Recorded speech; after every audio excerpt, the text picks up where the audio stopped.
So we are asked in the question, what is the slope of a line containing 2 points? One of the points is 3 comma negative 8. The other point is negative 1 comma negative 6.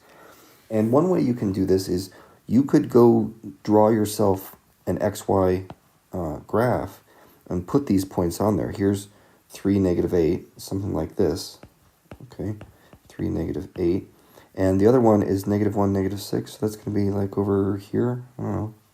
Negative 1, negative 6. And you could ask yourself, what is the slope of the line connecting these 2 points? Well, go ahead and do it that way if you want, okay? It's a preference thing. I wouldn't even make a graph because I would want to get the slope the quickest way that I can. Although this graph is useful, it tells us something important right away. You know you have to have a negative slope, okay? You see that line going downwards? A line going downwards, that's a negative slope right there. So that's one thing that we have gained from drawing a graph. But the way I would do this is forget the graph for a moment. Let's talk about what slope is.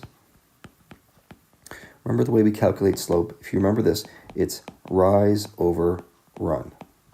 In other words, rise, that's the change in y, and I'm going to write that as delta y. And run is delta x, that's the change in x. So what's the change in y? It's like y2 minus y1, and the change in x is x2 minus x1.